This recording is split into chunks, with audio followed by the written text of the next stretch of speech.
Well, welcome back to the When I Heard This podcast. My name is Nate Robinson. I'm here with Pastor Joseph Tillman, MDiv, soon to be D-Man. How are you doing today, sir? Man, it's Christmas time, so it's good. Yep, it's good. Yeah. So we're doing our shopping and getting stuff for the kiddos. Expensive. Christmas can be expensive, but my wife's awesome. She actually saves up all year, and so like we have a budget for the whole family, and we have a budget per kid. And my wife starts Christmas shopping early. I think we're actually all, for the most part, done. We don't do that. Yeah. And just hope it works out. And if it doesn't, no one gets shit. Well, there is an alternative way to approach it. So thank God my wife does all that. Yeah. So we're finishing up the fine tuning the last gifts and those kind of things. So I think we're about there. Sick. Yeah, man. Christmas. It's men. Here. Yes. Yep. More men. So men part 3. Here we go. It's going to be fun. Always is. All right, well, go to Patreon, $5. Like, subscribe, share, comment, follow, download. You can follow the podcast on Facebook and Instagram at When I Heard This Podcast, and X and locals at When I Heard This. Tell everyone that you know about the show, ring the notification bell, and go to the website where there's t-shirts. Christmas t-shirts. You want some Christmas merch from our store. Well, our stuff doesn't have Christmassy stuff on it, but it's just stuff that you can get for Christmas. Right. Yeah. It's good gifts for Christmas. Yes. More men. Okay. Just got to keep going. We'll have to. So men have penises. Yes. And often they get in trouble because of them. This is true. Throughout history, men have done sins and crimes with their penises. Correct. So why do men do this when the Bible says not to? Okay. And this is a big, horrible deal that men do to women. Yes. So what's up? That's a pretty broad, loaded question, but it's about men. It is. All right. So according to yesteryear's science, which we're just going to assume is right. All right. So no, I think you're absolutely right. The fact that men have sexual desires. Yes. Right. Because that's where all this stems from. Right. Yep. There's a sexual desire. And we're actually created like... Oh, we're just picking up from last time. Sorry that the first question is about penises, but that's just how it shook out. That was a horrible... I was going to say, that's the idiom you used. Oh, dear God. Okay, so... All right, so men have...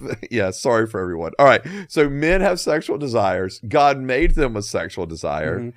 And so the question, or not the question, but the reality is that after the fall, like all of our desires got out of whack. Okay? And so whether that means... Men's desires or human desires? Human desires. Okay. Men and women both. And so... And so I think in that, a lot of times we'll talk about, like the 3 great kind of evil temptations, if you want to put it that way, like the greed, sex, and power. Mm-hmm. And it seems like those are like the 3 things that drive people. Men. Yeah. And men, you can say men specifically if you want to, but sex and greed for more and more and more, and then power. And so I think that sexual desire is obviously in men, and that's like good. That's from the Lord. Mm-hmm. But obviously in societies that do not have Christian values, it's going to be even more extreme in terms of how promiscuous and into fornication and everything else that individuals are just engaging in any kind of sexual act, right? Mm-hmm. And so, but even within, societies that have Christian worldviews, the reality is it still is a problem because we're wired to, for men, we're visual people. We see a beautiful woman and lust usually is not that far behind. Right.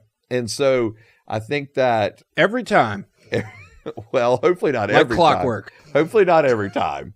But I do think that's a large part of it. Mm.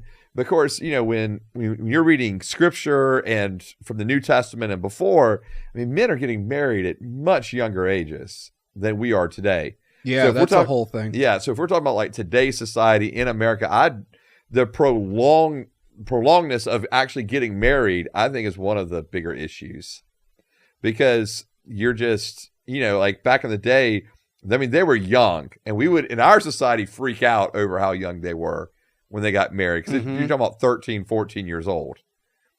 And yeah, right. And that would be, I'm going to go away for this discussion. You can talk about this by yourself.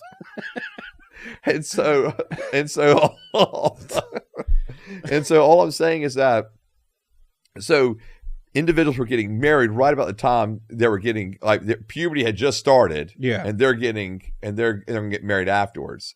Actually, there's an area that we go to in one of the Central American countries we deal with. And so girls, as soon as they begin to when they hit puberty and they actually begin to transition to, all right, I need to become a woman to begin to learn how to take care of the house and take care of the kids and those kind of things. And then she's going to get married really young. And so it's not uncommon for them to get married at 14, 15 years old. And again, that seems very odd to our American society, but we have gone from... It seems very criminal to our American society. 100% it does. But then we've extended out teenage years and adolescence to just... I mean, nowadays, people in their mid-20s are considered like young adults and stuff. And they're still acting like they're teenagers, to be honest with you. A lot of times, not everybody, but a lot of times. And I think that's a huge problem too. We've just extended all this stuff out. But anyway, all I'm saying is, in that day and time, when you had those sexual desires, sexual urges, there was like a built-in system called getting married young that was going to end up satisfying those sexual desires. And because Paul actually says in 1 Corinthians 7, when he's talking about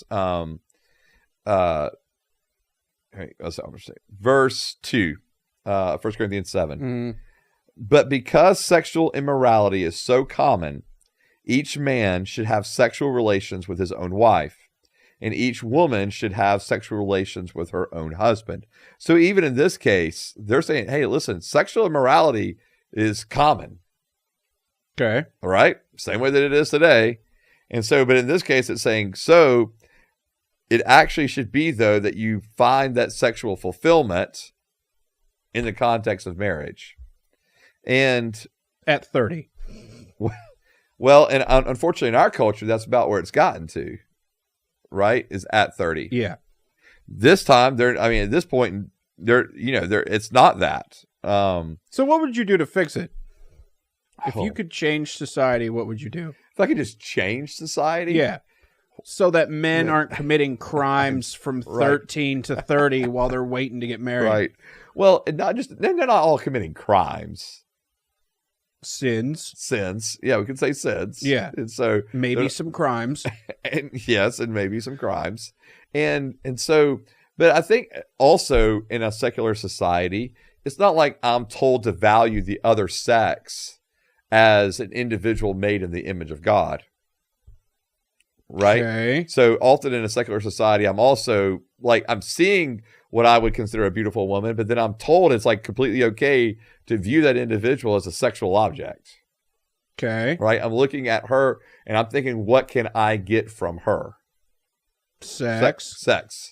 And so I think that's problematic in a secular society too. So you'd have to go into society and almost completely, like if you wanted to redo all of society, right? Okay. To fix this problem, it's not just like getting married at a younger age. It's also, how do we view the opposite sex? How much younger? Wow. And this, I'll be honest with you, young? This was hard for me because like I've got teenage kids and they're right around the ages we're talking about here. Mm-hmm. And I'm thinking to myself, do I want them to get married at this age? Like the reality is no, I don't. But then I'm going to leave. Right. But then in Bible times, they were already so much further along. Like at 14, 15, 16 years old, men, like young men are working. Yeah, they've got jobs. They're providing. They're not they're not sitting in front of a TV screen playing video games. Okay. So the whole, you would have to really upend. What if they're playing all of Farmville? No, that's not healthy. So that's what I'm saying. Like, there's so much in society that would absolutely just have to like completely be turned over for you to even talk about, like, in other words, lowering the age of marriage, for example, is not a solve-all, because individuals at 15, 16 years old, they're not ready to be married. Most individuals when they're 18, 19 years old aren't ready to be married. Nope. and so I think that's part of the problem. But society also tells them that they shouldn't be ready to get married at 20. Right. And society also tells them it's okay to have sex before marriage. Right. So you got all these dynamics to play. But yeah, you're absolutely right. 20 is too young. Don't get married then, where I actually know couples that have gotten married really young. Yeah. At 19, 20, 21. And 12. And I don't know anyone at 12. But 19, 20, 21. And man, their marriages are great. It's hard to make jokes during this conversation. Yeah. When you're talking about 13-year-olds getting married. Yeah. But this was in the Bible, and it's a question. Right. Well, okay. I mean, like we're at Christmas time, right? And we think, what does that have to do with this? Because what? Because like we think about Mary, Jesus' mom, and she was probably 14 when she got pregnant. So you've got so God impregnated an underage girl. Well, that's what we would say in our society, but not in this society. That look. Yeah. But you see what I'm saying? All right, next question. It's uncomfortable, but it's also, it also shows how much, one, society has changed. Two, that individuals grow up. I think here's the problem. We're wanting to extend, if I'm a Christian, and adolescence has extended itself out to as far as it has in our society, and we're telling our kids, wait until marriage to have sex. Right. Well, this is a huge problem. It's a huge problem because we're telling them to wait, but then by waiting, in a lot of cases, we're saying, if you're extending adolescence out and people aren't ready to get married until their 30s, that's a long time. Yeah. Right. And so, see, the waiting from 18 to 30 part, I'm down with that. Okay. No, not really. I'm just saying I'm down with discussing that portion. But the other, but seems a little too much. Got married at 14 in the Bible. I don't know how you bring that up today without getting put on a list. And we say the Bible, to be honest with you, so this practice is still happening today in lots of villages around the world. Yeah. And it was happening 150 years ago in our own country. True. So, we're talking about it as if it's like this, oh my gosh. But I guess it just shows what the modern secularized society has done to individuals. Okay. And individuals aren't ready to be married when they're 13, 14 years old. They're still kids. Yep. In today's society. 150 years ago, they weren't just kids. They were working the farms, working the land, working in factories. All right, so what are men supposed to do given that our society is like this? Okay, so you're talking... How am I supposed to not sin from 18 to 30? 30, okay. Obviously the answer that I would want to give is go ahead and get married younger. That would be, okay, within that time frame, early 20s, get married. Yeah, but these women out here crazy at 22. 20 also. Yeah, there's the crazy there too. Yeah. And so, and I'll be honest, I just think it's really difficult in today's society. Okay. Because I think that not only are you telling individuals to wait to have sex, But then you're also talking to them about, all right, and don't look at pornography. And, and then you've got, to be honest, let's just call it for what it is. Like whether it's on TV or going to the gym or whatever.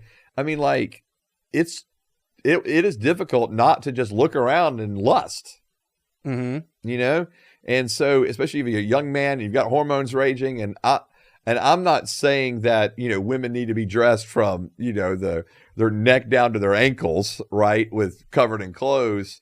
But what I am saying is that we're asking men to abstain from sex, not engage in sexual fornication of any kind. I think that it's hard because of how much is thrown at them. Yet, do I think it's possible to wait and have sex until you get married? Yes, I do. And so, I was in my, I was in mid-20s when I got married, and my wife as well. And neither of us had sex before we got married. So yes, it's possible, but I do think that it is difficult, and I think you have to be in a group of, a fellowship of believers who are holding you accountable, and, and you're trying to pursue the Lord, and yeah, you have a built-in accountability, because I don't think it's possible without that. Stay strong out there. Yeah. Yeah. The conception of men in the world is Okay. they want power over everything and control and money. They just want to rule over everything. Right. Why is that the common conception, and why do men want to? Why is that such a huge drive for men? Yeah. To do those things. Well, and again, I think it goes back to, we talked about just the fall earlier. Like before the fall, men were actually, and women both, but were charged with ruling creation, right? So we were, as we were put in charge of ruling creation, of having that power. But power's not always bad, right? Like power can be used for good, it can be used for evil. And so, before the fall, power was good. The power of caring for creation was good. And then the fall happens, and now everything got turned upside down. And we read this, I think in the last episode, the episode before that one, where in Genesis 3, it says that a woman will be, she will have, her desire will be for her husband, yet he will rule over her. And so there's already that. From point one, it's like, no, but men now, because of sin, the power that they had to exert over ruling and over, ruling, controlling creation, that now is bent. And so now it's not perfect power. It's not pure power. And it can be used for evil. It can be used for selfish gain. And that's what's happened. That's where you literally trace it back to. Because, even there in Genesis 3, the Lord's like, well, sin's happened. And unfortunately now man is going to want to rule over you. And to be honest, not just rule over women, they even want to rule over each other, right? Right. And so it's a constant, like a power grab of what kind of small kingdom can I build for myself that I can rule over and exert power over. And not obviously every man does that, but there's a lot that do. And that's kind of their world, is kind of to build their own little kingdom that they have rule over. So do you think it's possible for anyone to be good with power? Any man? Yes. Okay. But I do think that doesn't happen in a vacuum. In other words, that I think unchecked power is, one of the things that leads to abuses. So I do think anytime a man, to be honest with you, is left with kind of unchecked power, they tend to use that power for their own gain. Okay. And so, but no, I think there are lots of people who use power for good, and who use their status, whether it be in society, in their business world, for good. Okay. And so I don't think everyone is using their power for bad or selfish gain all the time. Well, that's the common conception. So why do you think that that's the female perspective on men in some lots of cases? Because I think it is. Okay. I do think that's the reality in lots of cases. Okay. And so I that's what I'm saying. I think ever since the fall, like you read through the biblical narrative, even like our own patriarchs in the faith they weren't all great human beings. Okay. And so, you look at, did they abuse their power? Yeah, they abused their own power. Example. King David. Oh, yeah, that's a good example. It's probably the most well-known example. The reason it popped in my head is we actually had this conversation about King David last night at church. That's the reason it popped in my head. But, and most often we talk about King David, and we talk about the fact that he committed adultery with Bathsheba. Mm-hmm. He had her husband murdered, right? Those are the things he lied to cover it up. Like those are what we talk about. But the story actually begins where it says that in the time of the year where kings go out to make war, King David stayed home. It's a time of the year. Yeah, it's a time where war season's coming up, right? And men just and start hitting the gym.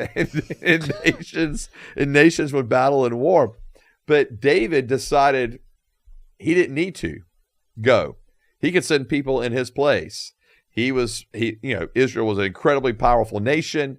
He didn't feel the need to do that, so he actually, in his own power, didn't do the very thing he should have done with character to begin with, to go out with his people, with his troops, as was the custom of all the nations around him. Okay, so if if King David, right, who is man after God's own heart, yes, if his moment of weakness is sending some woman's husband out to war, making sure that he gets murdered, and then taking her, or whatever you want to call it. Yeah, he did. If that's a moment of weakness for the best guy ever, right, then how are women supposed to deal with any man ever? Right, because we're all just going to be the scum of the earth. Right. Yeah. Well, I don't think that if my whoopsie in dealing with my wife is, oh yeah, I killed this guy and you know what I mean? Yeah, but it wasn't like how does my wife deal with that forever? Right. Like, oh, sorry, had my David moment. No, I mean, love you. Yeah. No, I mean, I get it, but it's not like that was for David, that wasn't like a one moment thing.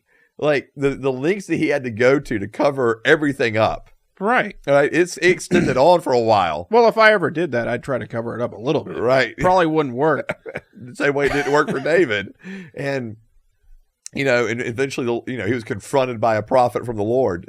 But I'm just saying, like if that's a... Yeah, like, in other words, if a man after God's own heart did that, what chance does anyone else have? Right. I mean, I think it's kind of what you're going to. And how do women deal with men ever if that's the case? If that's the best that they're going to get. Right. Right. Thankfully, that's not the best. Okay. Right. So, yes, was David's heart toward the Lord overall? Yes.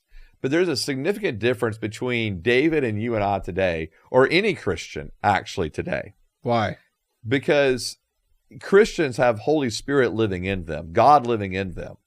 Okay. To empower them not to do the same stupid stuff David did. Like kill a guy and like have someone murdered after you've committed adultery. Right. And we have to remember he was using his power in the wrong for all of this, right? He used his power to say, I want to sleep with her. Go get her for me. Right. I want to have her husband killed. Do that. Right. And then why would any woman want any man to have any power?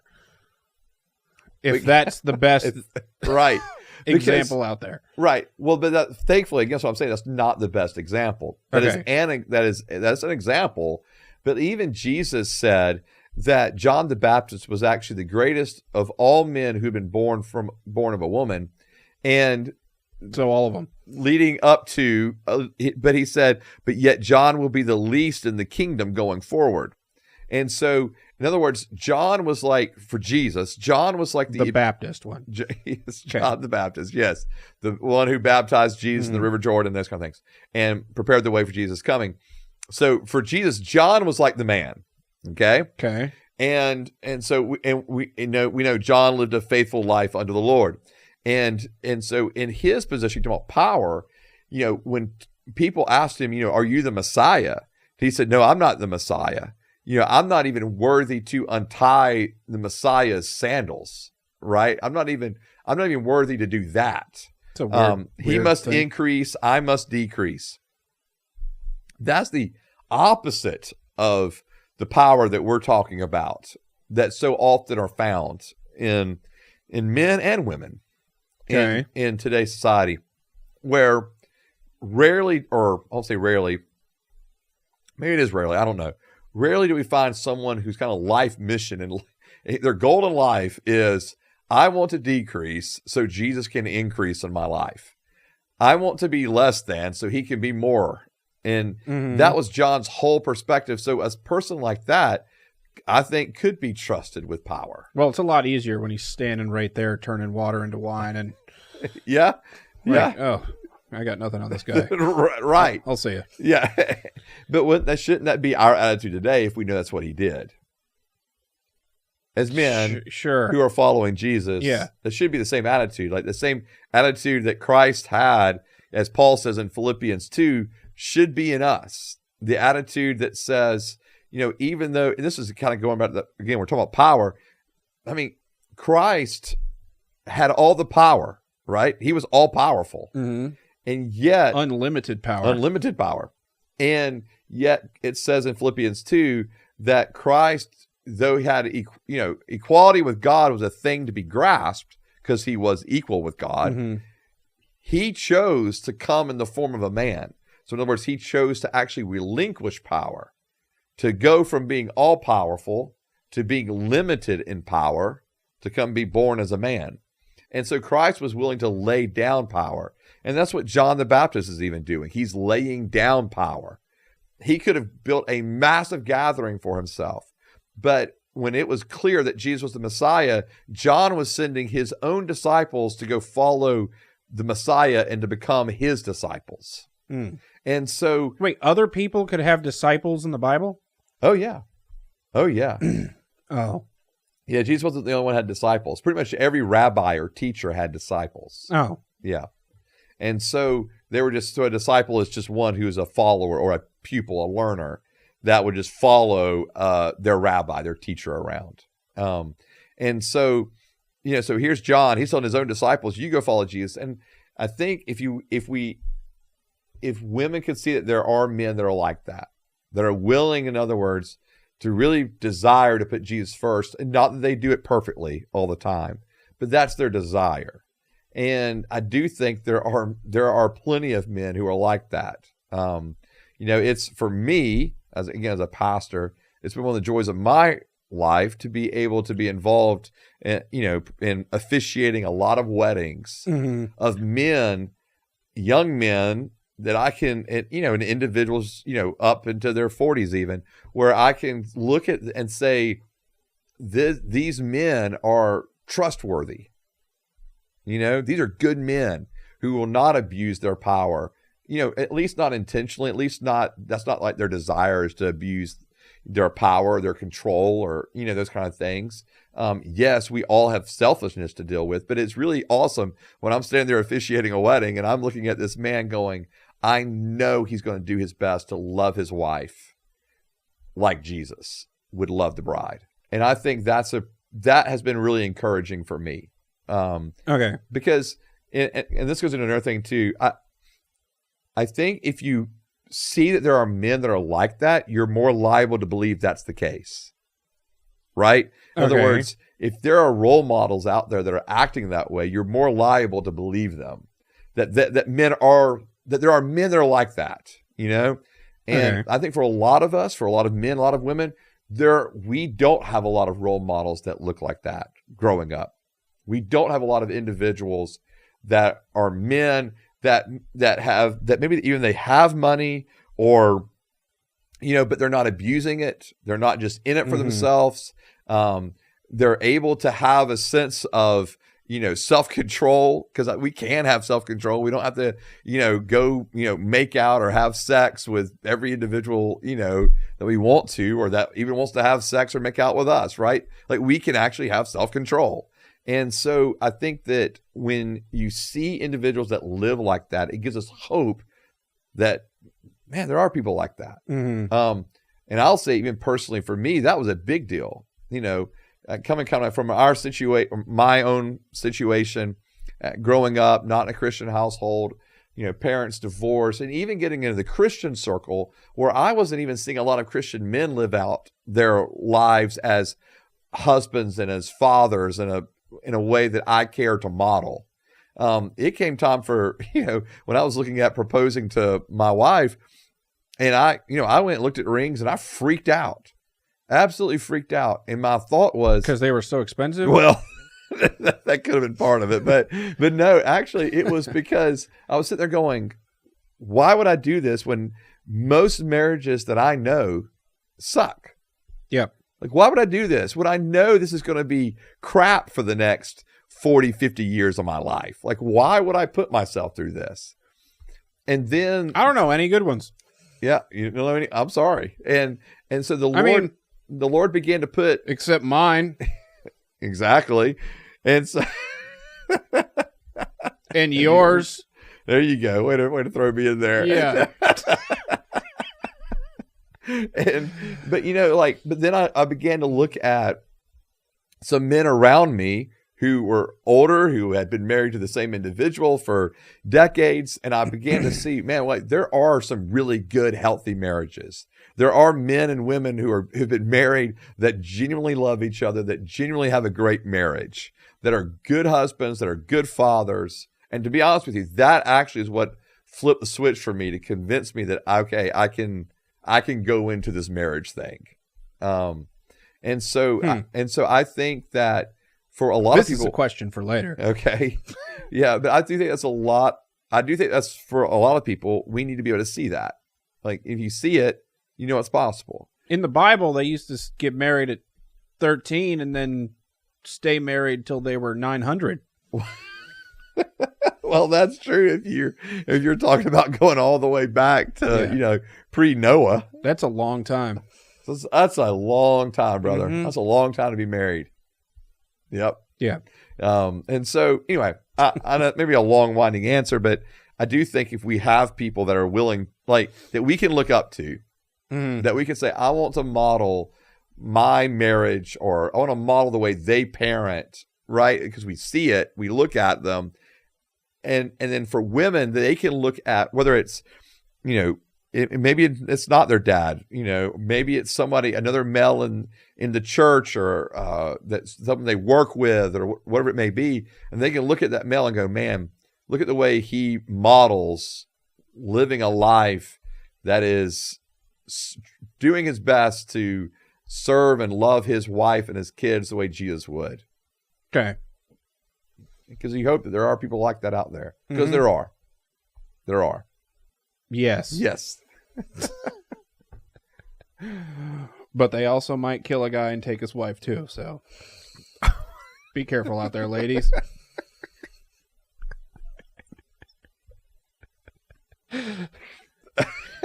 Anywho, way to dismantle everything I said in like one sentence. I guess when you're having to stay married from 13 to 900, right? That's a long time to accidentally slip up and murder a guy and have sex with his wife. But yeah. So what you're basically saying is, but thankfully we're not living till 900 today. He only did it once, and he's really nice when no one else is around.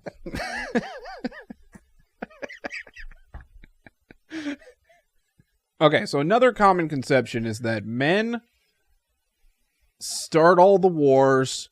Okay. They cause all the problems. Yep. If there weren't any men, life would be so kind and right and good, and other words that are better. Okay. So, are men worth existing for women? Okay. So you're saying basically if men weren't here, we wouldn't be having wars. We wouldn't have. I think you're putting a whole lot of stock in the goodness of women. This is another common conception. Okay. That if there weren't any men, life would just be peaceful and dude and nice and there's just what? Women fight. That's what I was going to say. That's what I was. But I think you're so. I'm not saying this. You're not saying. Okay. This is passive aggressive. right. I understand. Right. Okay, like so. For example, like in my high school growing up, like 2 guys fighting, cool, whatever. 2 girls fighting, that was way more vicious. Yeah. I mean, so I think you're putting a whole lot of stock in. I'm not saying there's not cognitive dissonance in society, but I'm just saying that this is a common thing that women like to say. And I think it'd be completely wrong. Okay. Because women actually are. Am I wrong that this is a common thing that gets said, right? I'm sure there are those that say it. Okay. But like, I think there's a completely illogical. I think it's just completely illogical. Okay. I mean, I do too, but I had to bring it up. Right. Because, I mean, like, you know, if men weren't starting wars, women would be. Yeah. And so they'd be kind wars. No, they would not. There'd be no kind war. I'm telling you, women are vicious when they're like going after it. It's vicious. So I don't know. I mean, like, and this is where "don't need no man" came from. Right. And I just think that I think the idea that, hey, maybe it would just be better if men didn't exist. Yeah. I think that whole notion of, because then the world would be peaceful and all, just no, it wouldn't be, because you've still got fallenness in the women, and I'm telling you, man, women can be catty, dude. Catty. So, all right. Yeah. I mean, yeah. Are there women who are peaceful and who are loving? Yes. Mm-hmm. But, you know, yeah, dude, no. Okay. Yeah. I just think this was just a illogical. All right. Commentary. Okay. So men like football and beer and steak and more football and, you know. Yep. Men stuff. Right. All the men stuff that we've mentioned in the past 2 episodes about men. Men like all that stuff here in America. Right. Is that bad?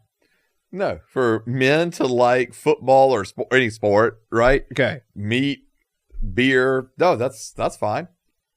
Okay. I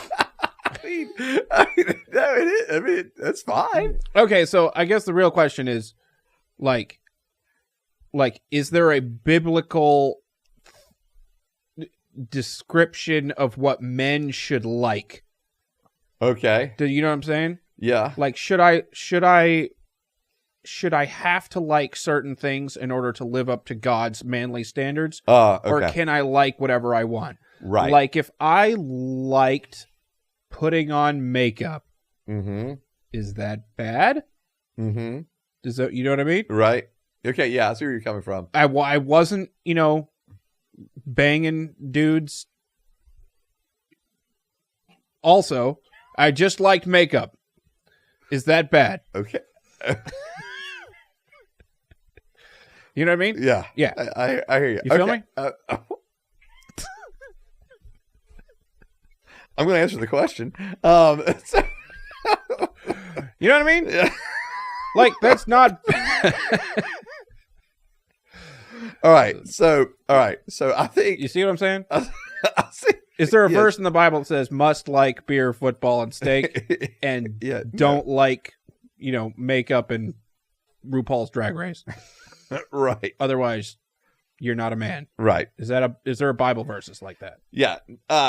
No. So our I think, we talk about like what the likes are. Mm-hmm. Okay. So if we start like with defining, okay, but we want a man to be someone that has character, that's a provider, that's a protector. Mm-hmm. I think in general, that's probably where we would start, Okay. So you want a man with character, he's a provider, he's a protector, he's faithful, those kind of things.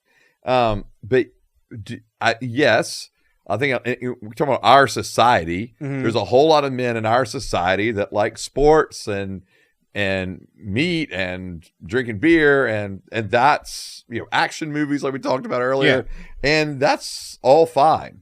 Now being womanizers and being jerks, that's not okay. Okay. And so, do you have to like, for example, do you have to like sports to, or have to know how to fix your car or whatever to be a quote unquote man? Okay. No. Are there and things so- I can't like in order to be a quote unquote man, according to things the you Bible? can't like? Not like sins, but right. like, But like, no, like if you're, so for example, like you're a man and you like writing poetry. okay. All right. Some would say, well, that's not very manly, but the reality is, well, we just mentioned him this earlier. David and a lot of other men, they're the ones writing the poetry that we have in the Psalms, Okay. and so, so if you like writing poetry, you like writing poetry. That's where good songs come from. They're poems basically put to music. Okay. And so, so if an individual's more into like the arts or into drama or things like that, instead of kind of your, what maybe considered like a stereotypical, kind of macho man or whatever, Mhm. that's fine. According to the Bible, that's fine. Yeah. Okay. Yeah. So why do Christians have such a huge problem with? Well, I don't know if all Christians do, actually. I think Okay. it completely depends on where you're living, where you've grown up, who you're around, because there's a whole lot of, okay, so for example, Mhm. in the Christian scene now, like the Christian culture, Mhm. right? It's a lot of skinny jeans. It's a lot of, It's true. writing music. It's a lot of like dressing in clothes that wouldn't be necessarily considered, oh, like that's the most manliest thing I've ever seen. Like they're not going hunting on the weekends, Right. And so like there is that reality of that culture being there in church. Okay. So I think it completely depends on where you are. Like the church that I'm pastoring now is a much more blue collar church than the church I came from. And so where the cultures we're just really different in that way. And so I think it really depends on the church culture you're a part of. What if you're a Christian man Uh-huh. and everything that you enjoy is traditionally feminine? Okay. Does the Bible say I shouldn't be that way? Okay. Well, but there's a massive difference between, someone that whether you're liking things that are more traditionally women or you're labeled as more effeminate. Mm-hmm. Like there are plenty of men that are effeminate and love Jesus or are not gay, and that's fine. Like I think in America, again, I think we have kind of tried to label this as what a man needs to look like, and I don't think there's like a way a man needs to look per se. I think that it's, again, it's are we men of character? Are we providers? Are we protectors? Obviously, if there is an individual that is struggling with same-sex attraction, Mm-hmm. and if that's kind of where you're kind of going with this, then yes, that would be like, all right, you're struggling with same-sex attraction, but we've done episodes on this, so I'm not going to belabor this point. But like, all right, so let's talk about that, like what's going on. But as far as like, oh, but well, they like the arts, they like going shopping, are those things inherently not manly? No. Okay. Yeah. So God doesn't want to make my personality or the things I'm interested in be manly things. Not in the way that it's defined in our culture.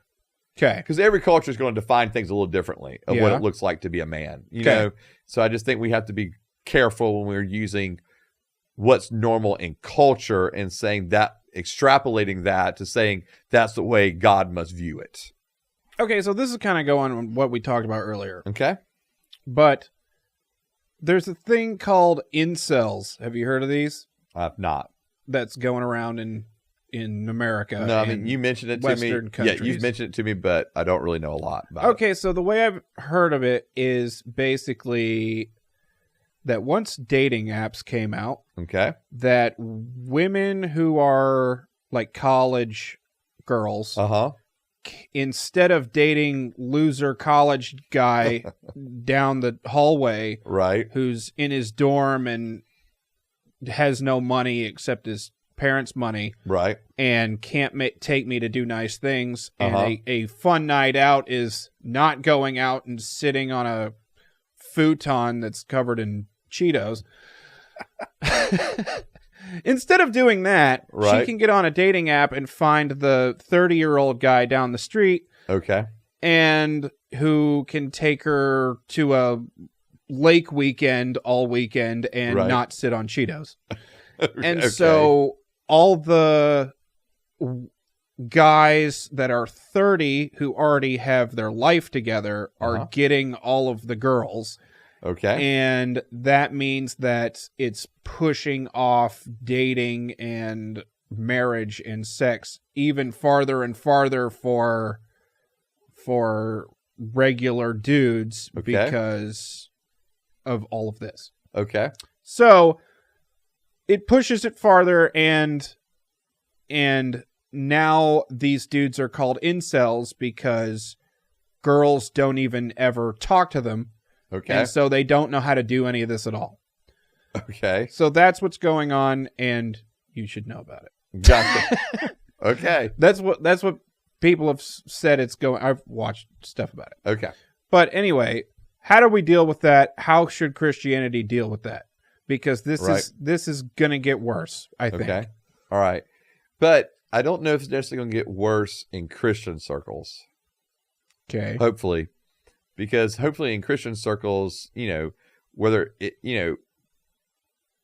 women and men are both hopefully valuing, things differently than just the rest of society.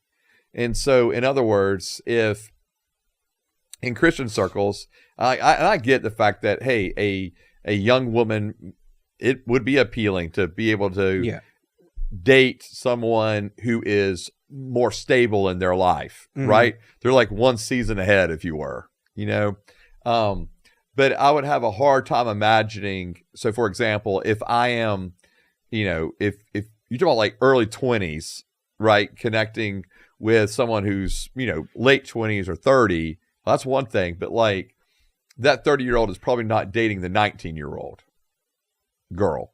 Yeah, they are. Well, they are. But I'm just saying, I think you're going to have, it probably won't be as common.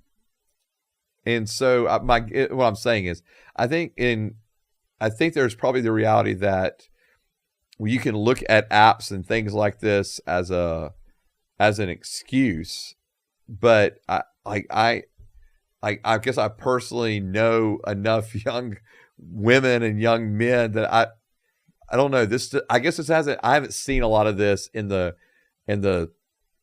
Christian circles that I run in. I put it that way. Okay. And for whatever reason, You don't know a lot of single dudes or women that can't get dates or can't get married? I mean, not. No. Okay. Like, I know individuals who've never asked anyone out in their life, but that goes back to, like, come on, man. Like, at some point in time, you got to take a risk and ask somebody out, right? I haven't either. Yeah. They're always after you, are they, Nate? So, but, I just think that's, like, no, but I haven't seen this as a recurring problem in the cultures I run in. And again, it doesn't mean that it's not out there in the larger culture society.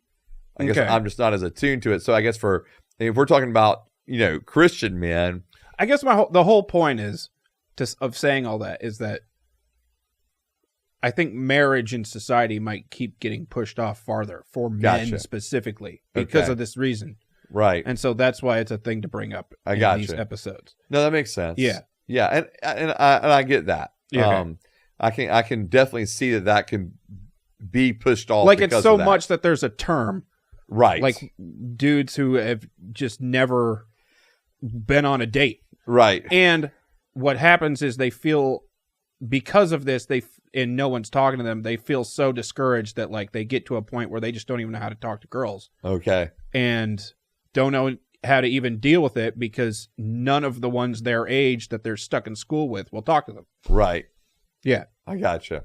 I don't know. Again, I just, it just, for me, I guess, I'm just thinking, hey, if I'm a 21, 22-year-old guy on a college campus, then connecting with an 18, 19-year-old female shouldn't be all that difficult or all that, like, I guess that kind of blows my mind a little bit, I guess. Okay. Because what you're saying is basically it's not just that they're putting it off, it's that there's social interactions that are basically just not happening, or social like relational skills that aren't being developed because of it. Is that kind of what you're getting to? I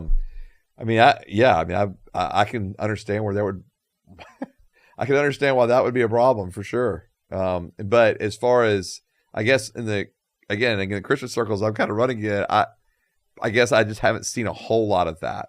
Okay. So it's harder for me to, I guess, grasp that to some degree. And I just trust, I just think if you're in certain circles that aren't just looking for the money or the weekend away or whatever, that there are individuals that are just, they're just going about life doing their normal thing.